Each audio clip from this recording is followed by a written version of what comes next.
It's as practical as we can possibly get today. I'm telling you about 6 ad types that every Meta Ads ad account ought to have in their account. Another way to think about what this episode is what does the perfect Meta Ads ad account look like in terms of creative?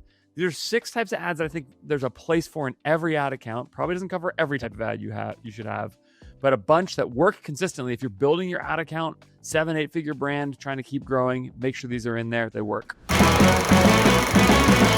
Okay, let's get right to it. Number 1, you cannot possibly be surprised if you have followed my content for any amount of time to hear me say the long form explainer should be in your ad account. And I am starting here because I think it's so important to do this. This is actually the thing that inspired this episode for me, was thinking about some clients of ours where we're just consistently seeing that we make a lot of ads, right? And a lot of them work, and a lot of them work to the tune of, $40 or $50 a day or something like that in spend. And that matters. Piling up a whole bunch of small wins really matters in a Meta Ads account.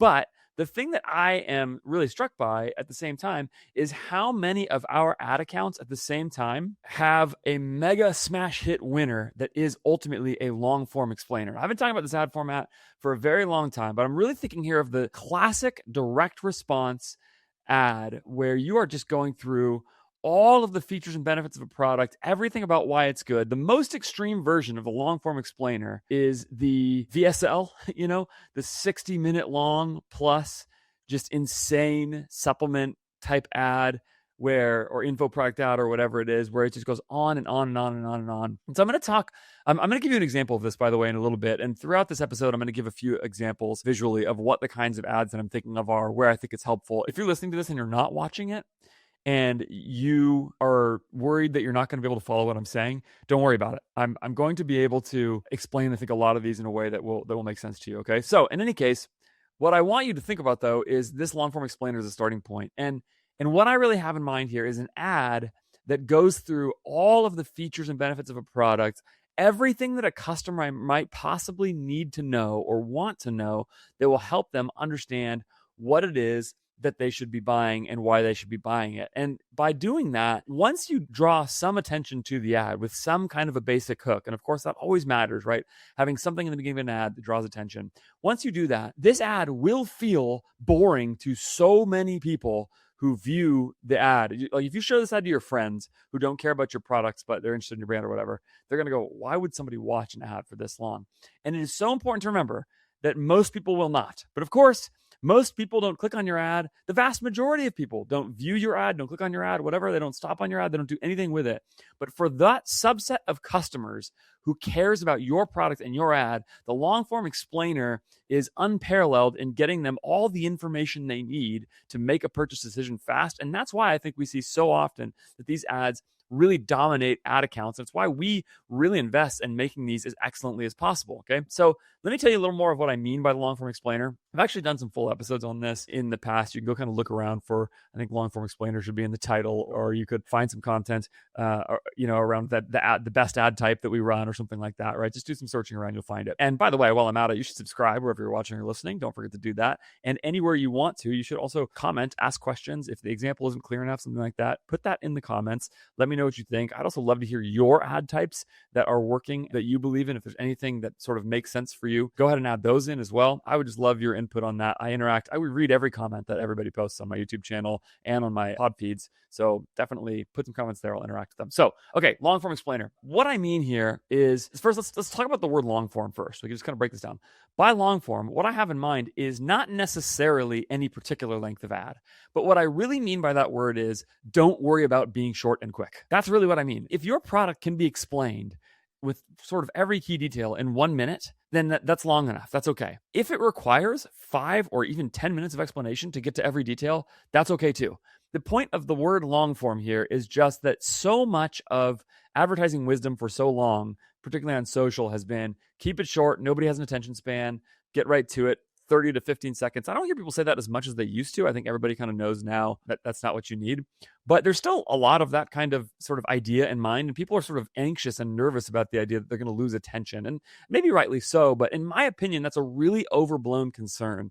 As long as the information you're presenting in your ad is relevant to the customer and to the purchasing journey, the long form explainer is a really useful ad, and you can give as much time as you need to unpacking that and to showing it, etc. And so the long form explainer, so the word long form can mean that. I'm going to show you an example in a minute that is only 2.5 minutes long. I won't show you the whole thing, but you'll get a sense of what's going on in the ad, okay? And when you do, I want you to consider whether or not like this is sort of quote unquote boring or interesting or not. If you are not the customer, it's very likely that you will not care about this ad at all.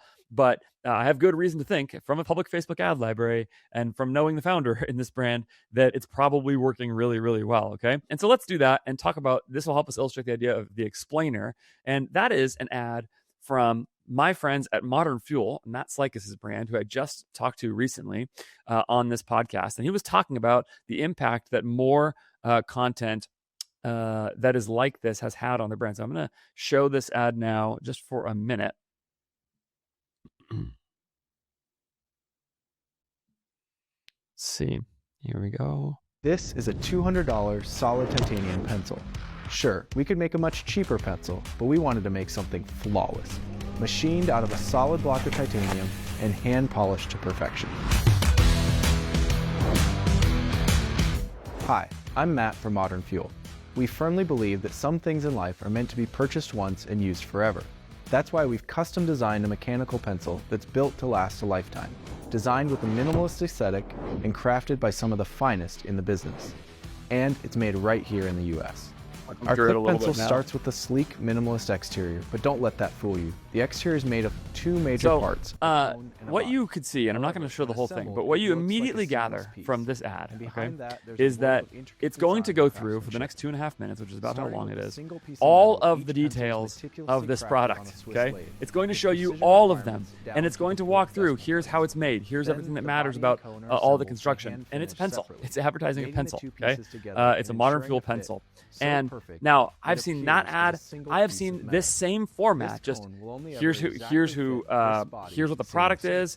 Going into all the details of the product, and here's why you should buy it right now. That basic format, I've seen that ad format work over and over and over again, relative to all kinds of sizes. Matt's business is an early 7-figure business. I could say that publicly because he said that recently on the show, right? But starting to grow a lot more. I've seen that same ad work for mid 8-figure businesses, where it's essentially a long form explainer of the product, and it becomes the top spending ad for a much larger business. And I've seen it work for everything in between. Every ad account ought to have some ads like this where it just explains these sorts of things. Now, bonus points, if it is the founder, this is Matt, who's not the founder, but the CEO of Modern Fuel. I've watched these perform particularly well. I think the founder lends credibility to this sort of thing, where if it's somebody talking through, hey, or the owner, at least, the owner or the founder lends some credibility to say, they get on camera and they say, I'm the one who runs this brand. Let me show you everything about it. Let me show you why I'm passionate about it. Something about that is appealing, especially when people are buying from D2C brands. It humanizes the brand a little bit, but I don't think it's totally necessary for it to work. I've seen plenty of these work that have nothing to do with the founder, that are just ads that just go through this kind of same sort of format. It can be a creator reading it, or it can be an actor or whatever. So I've seen those work a whole bunch of different ways, and I think they can be really excellent. The other thing I want to point out about this ad is that, and about the long form explainer, is that I'm not going to go through every mechanic of this ad right now, but is in the hook for this, don't overthink it. If you're making this ad, one of the things you can do is just say from the beginning, this is the product from brand, and here's why it's great. And you can add something a little hooky about it. Like in this case, right, Matt says something like, this is a $200 pencil from Modern Fuel. I don't remember what the exact price is, but this is a $200 pencil from Modern Fuel. Let me tell you why it's worth every penny. Something like that.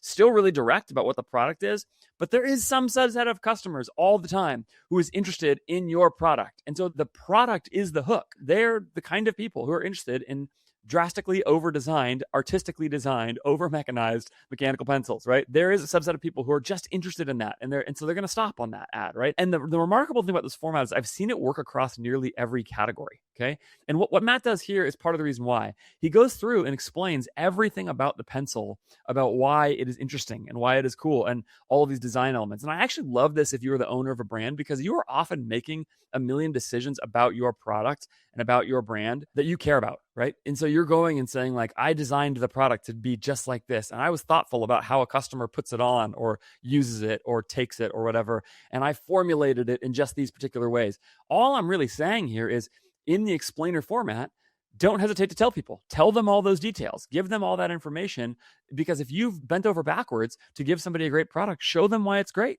Tell them why it's awesome. And that is a classic direct response format that works. And like I said, it works across categories. One of the reasons I recommend this so strongly to people is because I have had an apparel brand that has led with these brands where they are explaining all of the details of it. Now, you've heard me talk probably before with Nazar Jafari from Mixed by Nazrin. We made a bunch of these for Mixed in early stages, and at points they really, really took off. Now, as a jumpsuit, there is actually a little more to it in those products than what we've seen before, but I think it can work for basically any product type, where again, the customer can sort of try it on video, so to speak, because they can see every detail of it that they would notice if they were in a dressing room with that product via the video. I've seen it work with supplement brands, of course. Famously, this works there.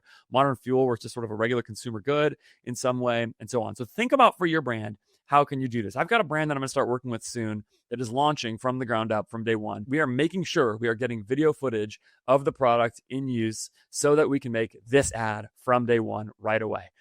It's not my brand, it's a different brand. When I launch my brand, we will make this ad right away. We will make it really, really quick, okay? And like I said, if you can do it with a founder or with somebody who sort of represents the customer, maybe it's not the founder, but maybe somebody who's like the customer can be in there. It just really works. Make long form explainer ads. Do it. They work.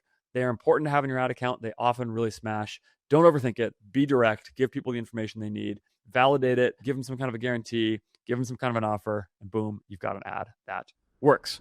There's a team that I work with that makes the long form explainers and really every other ad type I'm talking about in this episode that does that for my clients. And that team is called Behind the Scenes Studio. Behind the Scenes Studio is a Philippines-based graphic design and video editing agency who is specifically staffed around how to make great quality meta ads for brands who are trying to grow on Meta. And so the kinds of ad types that I'm talking about in this episode are the kinds of ad types that they are making all the time for my actual clients, 7 and 8 figure brands growing. And what they would tell you, I can just about guarantee you, my clients would tell you, the team, the design and edit quality that they get from BTS is really, really good. They do a great job. This is not just about going to the Philippines because it's cheap. It's about getting great quality meta ads in your ad account, following the kinds of things I'm talking about here. And I'll just tell you, if you like my content and the way that I'm talking, because BTS is so connected to me and to the work at AJF Growth, they know exactly the kinds of structures and editing styles and the kinds of things that we are doing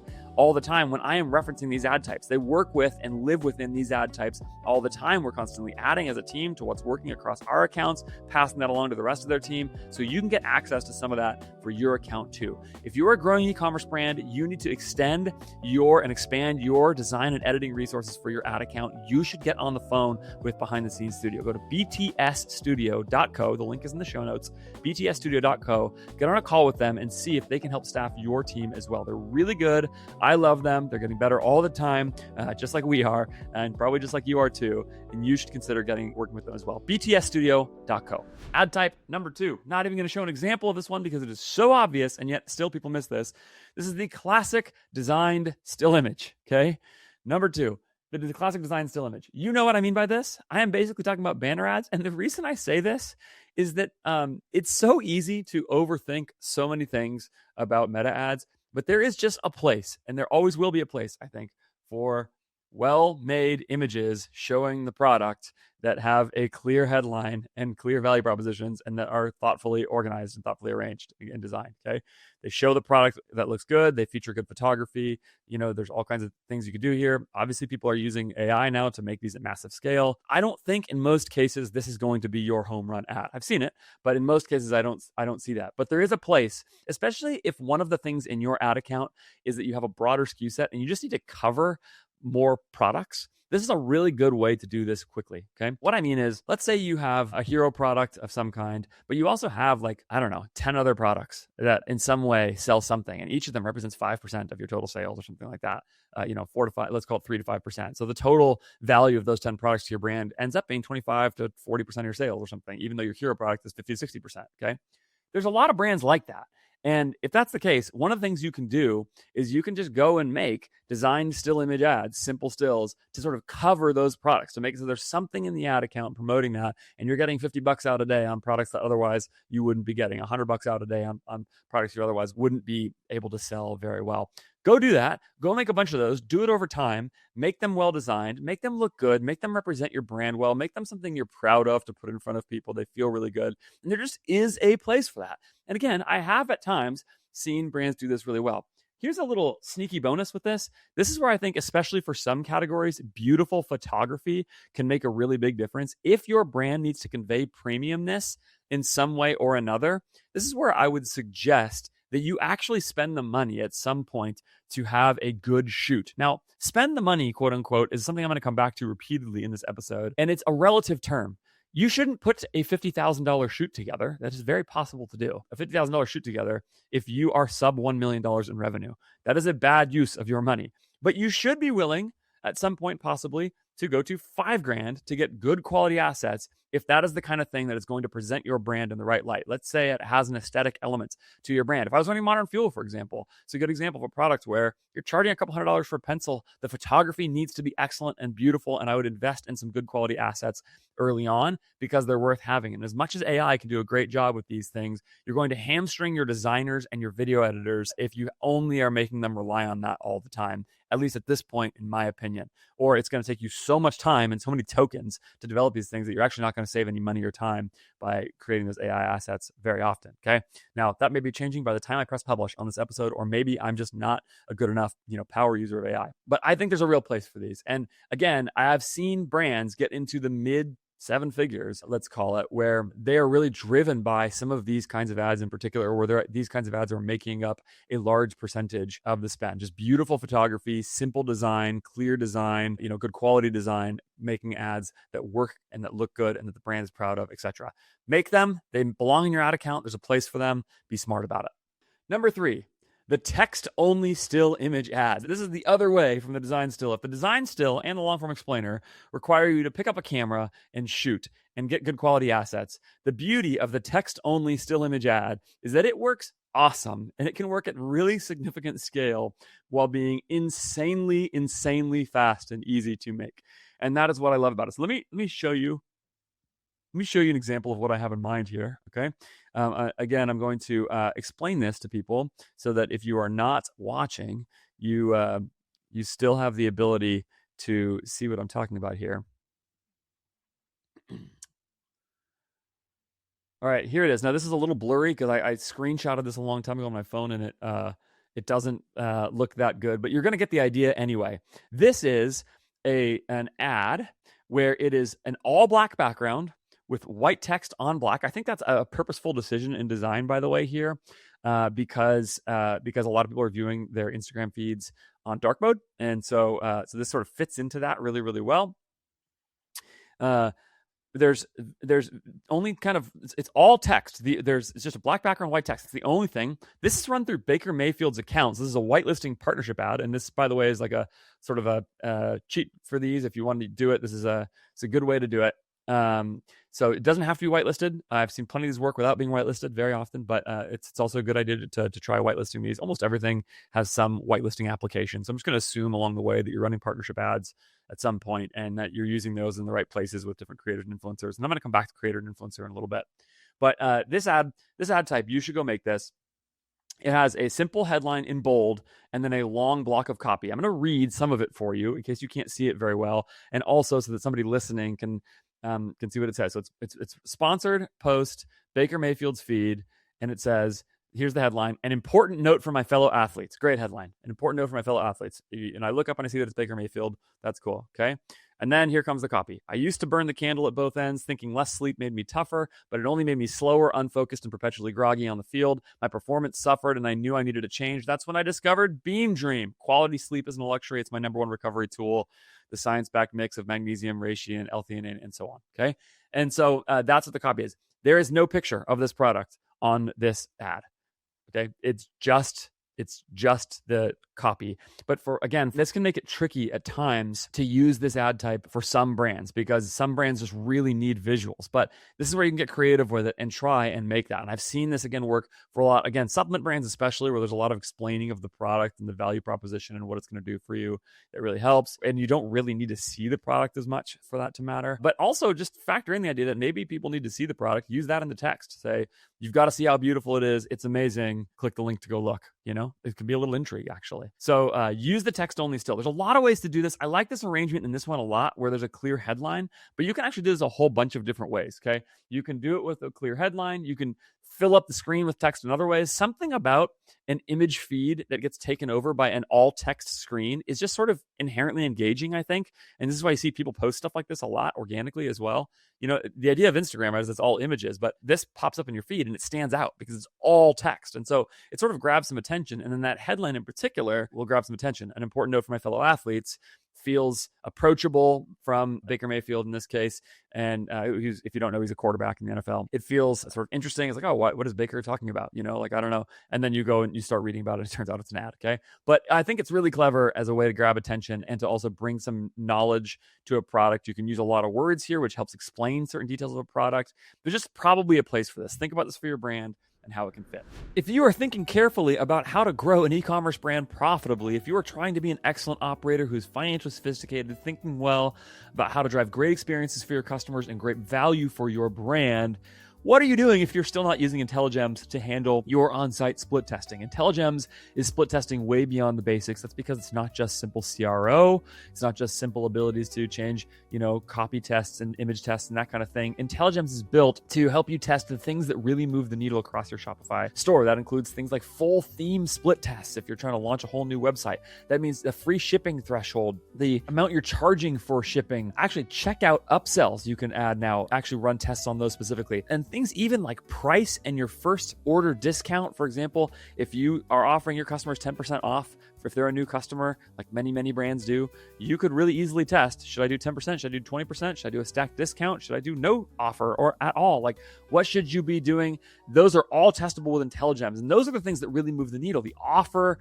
and how much money is actually coming out of people's pockets before they buy from you. That's the stuff that really moves the needle in your business. And that's the stuff you should be testing and can test easily with INTELLIGEMS, which does not require a developer. It's very easy to install. You can get testing right away. And most importantly, INTELLIGEMS spits out the value creation of every test, not just at the level of conversion rate or average order value, but by tying into your Shopify COGS data, they tell you the actual profit per order. So when you start doing things like price tests, like offer tests, like shipping threshold tests, there's a trade-off. I can convert more customers by offering a bigger discount, but do I actually get any more profit if I do that? Well, there's a way to answer that question. INTELLIGEMS will make that information very clear to you. Go to intelligems.io, use the code FARIS20, F-A-R-I-S 20, to get 20% off your first 3 months, FARIS20, to get 20% off your first 3 months. If you're building funnels, if you're building on-site testing in some way to try to improve your conversion rate, to try to improve the value that every click creates for your business, INTELLIGEMS is a critical tool for it. Intelligems.io, FARIS20 for 20% off your first 3 months. Go do it today. All right, number 4, here we go. One that is going to annoy some people, the text and context ad. Again, there is a place for this in almost every ad account. Now, I can understand why some ad accounts won't do this, but let me just explain first what I mean by the text and context ad. What I mean is the Post-it note ad. Now, I want to be clear that by Post-it note ad, I don't necessarily mean a Post-it note. I'm going to show you an example of a brand that does this a lot in just a second. Okay, what I mean though is an ad. Text and context is what we call it internally at AJF Growth, because the idea of this ad is that the copy is actually not overlaid on top of an image. It's not designed onto an image. It's in the context of the photo. Yeah, so it's contextualizing the photo in terms of it being in there. So the world is your canvas. You can do this any way you want. Post-it notes are what people used exclusively for a long time. They probably still work, by the way, for some brands. If you just care about putting money in your pocket, you don't care at all about brand, you don't care about any of those things, go ahead, make Post-it note ads. I'm not above it. For the right brand, I'm not above it at all. And I'm going to show you a brand that does this really well. They're called Clean People. And this brand, so far as I can tell, is a really successful brand selling laundry detergent sheets. Okay. And Clean People, when you look at their ad library, like spend some time looking through this. It's actually kind of remarkable. Here's the top example I can think of. It's a whiteboard that says on a whiteboard, the entire image in the ad says, "We're refunding orders on our made in Canada, not China detergent." We're refunding orders on our made in Canada, not China detergent. So there's one value proposition there, okay, which is we're made in Canada, not China. There's some use of color. It's just literally a photo of a whiteboard with that written on it, covering up the whiteboard. Okay, that's it. Okay, and then they have an advertisement. If you look at the rest of the copy, it says, "This is not a drill. We're randomly refunding orders. Simply place an order to enter our raffle for a full refund." Okay, and then it's got some stuff about the product. Basically in there, and it's just making this one value proposition. This product was made in Canada, not China, and so that's it. Now, if you go to the rest of their ad library, okay, what you'll see is that they do this kind of stuff all the time. Amazon Prime Day sale on a whiteboard, just like that. They have actually, if you were looking at my scrolling right now with the screen share, you will see they have a couple of products and a little journal notebook. Like spiral binder, basically, piece of paper on the grass, and then of course a post-it note on top of it that says 13 cents a load, and it's just like copy written on the spiral notebook paper on the grass. And if you were to look through their ad account, you'd see they just do tons and tons and tons of this all the time. Clever one, a cake that was made with text on the cake. This is what I mean. You don't have to use the post-it note. Ordering a cake that has your value proposition on it is sort of brilliant. And you just write on the cake what it is. Anywhere where text can go. I've seen this with letterboards. I've always had the idea of go to the ocean or go to a beach somewhere and write it out in the sand, literally, and then take a picture of that, just anything you can think of. There are all kinds of ways to do this. And the reason why I say this is that it just works. It just works. And of course with AI, you could fake these a lot now as well. But yeah, I think it just works. And what I think about this brand Clean People that's interesting is they are very clearly, if you go to their website, they're very clearly a DR specific kind of brand. You just look, they're a direct response brand. They're a funnel and tactics brand. And they've done that to build a very, very large business. And so while the text and context ad, you may have to be careful about for some brands, about sort of like making sure your brand integrity is high and all that. We have seen all kinds of sort of cute versions and clever versions of this for a wide range of brands. And if you are a brand that is more just pure tactics, pure funnel driving, pure offer driving, that kind of stuff, the way that Clean People is here, and it isn't really trying to build like a sort of, beautiful brand or whatever it is, and this brand, as far as I know, is making a whole bunch of money, then you should absolutely consider making these ads. They're extremely fast, extremely cheap. They can work well. Don't be above it. It can be really awesome. So I've seen these work. So maybe I'll stop short of saying every ad account should have these, but I think a lot of brands should consider them. By the way, if you want to figure out how to make these, they can be kind of a pain, even because they end up taking a little while to write on the paper and to be creative or whatever. This is a great intern job. Have an intern at your company, turn around and start making a million of these for you. And I've done that before at AJF Growth, and it worked well. We got some ads that really spent. All right. Number 5, obvious one, but I still want to reference it. Separate from all of these is what I'm going to call the creator ad. Okay. The creator ad is really important in your ad account to grow because there, again, is just a place for creator content that is different than non-creator content. There is this whole set of sort of designed, edited, direct response ads, the kind of things that AJF Growth makes for its clients. And that's a lot of what I've been talking about so far. We don't really make a lot of text and context ads these days for clients because we don't have a service around it, but we'll make a lot of the rest of this stuff. And we have a million other formats besides the ones that I've laid out so far. We have a bunch of variations of the long form explainer. We do all kinds of different stuff like this, but it's a sort of whole direct response package of ads where we look at meta ads. We think like direct response performance marketers. We really focus on the message of the ad. We do all this, and that ends up creating for us sort of a bunch of kinds of ads that we make. But there's another whole bucket of ads, which is don't design the ad. All of this stuff is somebody has to write a script or write a headline or whatever. There's a whole other kind of ad that's don't write a script, don't write a headline, get a creator, get somebody who's really good at making organic social content and have them make ads for you. And I just want to be clear that I think every ad account should have this kind of content as well. Now, the problem is that the creator universe is still kind of the Wild West. So let me just define what I mean by creator first. What I really mean is somebody who can make and deliver a fully edited ad to your ad account, okay, in the broadest sense. It's somebody who hands you a piece of content that piece of content, you may end up reusing parts of it, and they may hand you the B-roll and the raw assets as well. Okay, you may use that for other content. But really what I'm talking about is somebody who can make content for you that is fully edited and finished up as an ad. They hand it to you. It goes into your ad account. And that is the main thing that they are delivering. And the bigger you are, the more you can pay for better quality creators. Now, ideally, you do partnership ads with these people, whitelisting ads with these people as well. Definitely is a thing that matters and can really work. Although you don't have to do that for these ads to work. You can run them without running those partnership ads. And they can still work very well. But what I mean specifically by the creator ad, and I'm not going to give any examples of this because there's so many that it's just all over the place, is somebody who knows how to make content that is good for social feeds. And the better somebody is, the more engagement they will get on their own posts, the more engagement they will get on their own organic feeds. The skill set that you are really looking for here is the kind of person who is sort of like an algorithm whisperer, right? It's somebody who understands how to make content that works on organic social feeds. And whoever that person is, okay, is very likely to be able to make ads that just work because they understand editing styles and hook styles and explanation styles and things that work for them. And this can be a wide range of people. I've seen, just really, really wide. There's, of course, the limits of content creation are endless, right? It's as wide as somebody's creativity can get. But there should be in your business some kind of ongoing interactions with creators. And that probably means some kind of product seeding, some kind of DMs with creators, etc. And as your business grows, you should invest, very likely, more and more money building a larger and larger stable of these people and going up market as you go. Look, somebody who has 5,000 followers and gets, a few hundred views or not a few hundred views. I don't even know what the number would be. A few thousand views on their content may be at the beginning stages of being a pretty good creator. Okay. But they're pretty early and therefore they're going to be cheap.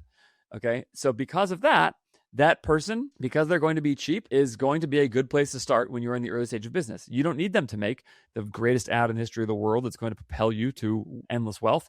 Most ads, aren't that, okay? And so you can work with those people because that's how much money you have to spend. And you can certainly pursue the possibility of trying to arrange this financially all kinds of different ways. You can pay them per ad. You can try to do a commission deal. If you can make the commission thing work, there's just incredible stories of people making this work at incredible scale. Like the folks at Comfort are the most obvious one. But in the end, that creator kind of content like that just can really, really work. And if you can do it at some scale, you can get a whole bunch of ads this way without ever dealing with a designer or an editor. Now, again, I think the ideal ad account has these ads alongside your performance marketing ads, etc. But going and finding those people, briefing them well, briefing them thoughtfully, giving them the information they need to know, the more engaged they are with the product, the better they're going to be able to speak to it, etc. Really nurturing that relationship. And so as your business grows, you get to $1 million in revenue and 5 million and 10 million and 50 million. You're putting more and more budget towards getting better and better creators. And now you're going from the creator with 5,000 followers to the creator with 50,000 followers, and from 50 to 150 and from 150 to 500 and so on. And people who are really good at making more and more engaging content. And it's going from $50 a video or whatever, $100 a video from those earliest stages. Somebody's just trying to make a little side hustle money, build up their creator business up to, you're paying thousands of dollars per video and you're getting whitelisting rights, all that stuff. There's a whole trajectory there, right? But mature brands growing their media spend ought to be thinking about how to make those investments over time. And again, the key feature of these, and you'll get better at this over time. You'll get better at briefing. You'll get better at financial arrangements. You'll get better at scoping this. You'll get better at your operational process. You'll get better at reusing the assets. All that stuff is a skill that you ought to be developing if paid is a big part of your brand, okay? But the key thing is that you are identifying creators based on either their ability to generate it at such a low price that you might as well just take it. Like that's sort of a product seeding approach. But more likely that you are identifying the creators you want to work with based on their proven ability, based on their engagement numbers, most likely to generate engaging content. And then you want to turn them loose to be creative for the sake of your brand. That's the idea.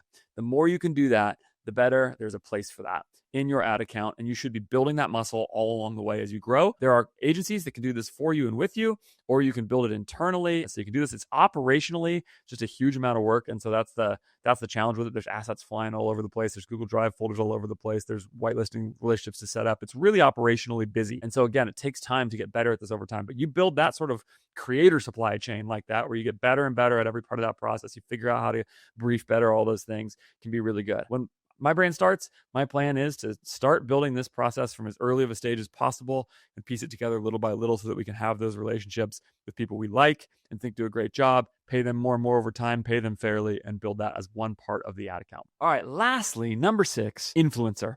And I'm making a distinction here between influencer and creator. And this line can be blurry at times, but I do think it's important to come back to this. What I mean by an influencer, this is going to sound ridiculous, is somebody who has influence. Okay. And the reason that person has influence is not because necessarily of their ability to generate organic views via an algorithm. Okay. That person may end up being influential because of that. They may generate enough engagement on their videos that over time they generate real influence. But what I'm really thinking of is somebody who speaks with some kind of authority in a certain space because of who they are. Okay. If you're an apparel brand, this is like celebrities, right? Celebrities are the influencers that you're thinking about. Now, celebrity, quote unquote, maybe somebody as small as a reality TV star. It may be freaking Tom Hanks. I don't know. It could be anything. Okay. But those people have influence on what is cool or trustworthy or whatever in the space. And that's why they continue to matter. If you're an athlete, it's probably an athlete in your space who's relatable, like the Baker Mayfield that I showed. That's an influencer deal. Okay. It may be, a doctor or a veterinarian, depending on if you're selling supplements or if you're selling anything. There's all kinds of people who have influence, but for different reasons, there's people who are uniquely trustworthy. And I just did an episode of this podcast with Josh Durham from Aligned Growth Management. Really would encourage you to go back and listen to that, because Josh, I think, hit something that's really right about what makes influencer work for a brand. And it is that they establish trust. It is the ability to establish trust and build trust with the audience. Now, influencer can be expensive, fast, but it doesn't have to be necessarily from day one. You can get people with smaller amounts of influence for lower amounts of money who are there. Like, I had a brand recently work with a doctor who has about 50,000 followers, but the doctor, she has the DR in front of her name, so she could say, I'm Dr. This, right? And that word doctor matters when you're selling health products, okay? And that doctor had 50,000 or so followers, not like a huge big name or whatever, but it was enough to where she cost some money. She sincerely liked the product, so she could speak to it with authority. She could say, I'm Dr. such and such in her content. And that is influence. Now, that's not as much influence as Dr. Rhonda Patrick, right? Like a big functional health influencer or whatever, or Dr. Andrew Huberman, or whoever you want to say, who will be much, much more expensive, prohibitively so for the vast majority of brands, and who have much more influence because of their reach and because of their long amounts of content and because of the way they've built influence in the community. But there's some, and so that brand could start there and use that person as an influencer. Now, that's what I think you should be thinking about for your brand, is from an early stage, building trust and using those people. The thing is, those people often are not necessarily good at making organically significant content. That's not what you're getting them for. Okay. The key here is that, like, the reason they have a big following is because, they're good at singing or something like that, or they are attractive or, whatever, right? It's not because they know how to they're extra good at understanding algorithms and learning how to make algorithmically relevant content. It's because of something else. And so influencers, this is often the case with athletes who have very large followings despite getting pretty poor engagement on their posts. So if you're going to use that person, be careful that you're not asking them to be a creator. Use them in ways that actually leverage their trust. But again, I think there is a place for this kind of content in nearly every brand. Building trust over time relative to the budget that you have to do it, you should be thinking about how to do this. Who influences your customer? At what level do they do it? How much budget can you afford to put towards it? And then you should ask the question, how do I get that person in my ad account? There is a place for that. Often, this stuff can go very poorly. It can flop. But if you can do a great job briefing them, and you might need to pull in editors to help you put together the content or give them scripts or something like that, but it can really be a huge thing. So 6 types of ad account. I held 5. 6 types of ad account of content for your ad account that I think really every ad account should have. Number 1, long form explainer. Number 2, design stills. Number 3, text only stills, just like just easy way to just do it well. Number 4, text and context, images or videos. Number 5, creator content. Number 6, influencer content. You get a steady flow of all that stuff in your ad account relative to the available budget for you. You are going to have the things you need to be building the kinds of creative that is going to work. And then you just expand that and do creative variations of it over time. That's what a good ad account looks like. A great ad account keeps building those things over time, keeps investing in it over time, and keeps adding people who can help contribute more of that in various ways, whether it's agencies, freelancers, in-house people. There's all kinds of different ways to approach this, but those are the things that you should be looking at in your ad account. Thanks so much for watching or listening to this episode. You should subscribe wherever you're doing that. I'm always trying to give you things that are going to help you grow your business profitably. That's what I'm thinking about with every episode that I make. So if you like this and that is helping you to do that, subscribe wherever you're watching or listening. Do leave comments, like I said, ask questions. I read all of them, or email me at podcast@ajfgrowth.com to let me know what questions and thoughts you have. You can also go to ajfgrowth.com if you're interested in hiring AJF Growth to make this kind of content or do the media buying and forecasting and all that kind of stuff for your business. Go to ajfgrowth.com, fill out the intake form that's there. Tell me a little bit about your business. Even if I am not the right fit for you, I often have a recommendation for somebody who is, and I would love to pass that along to you. Okay. Big thanks to Behind the Scenes Studio, who you should be contracting for making this kind of these kinds of ads for you, btsstudio.co, and INTELLIGEMS. INTELLIGEMS is just one of those pieces of software that I think pretty much every e-commerce brand should be using. INTELLIGEMS.io. Use the code FAIRS20 for 20% off your first 3 months. All kinds of great episodes coming up, so don't miss any of them. Thanks so much for watching and listening. I will see you next time.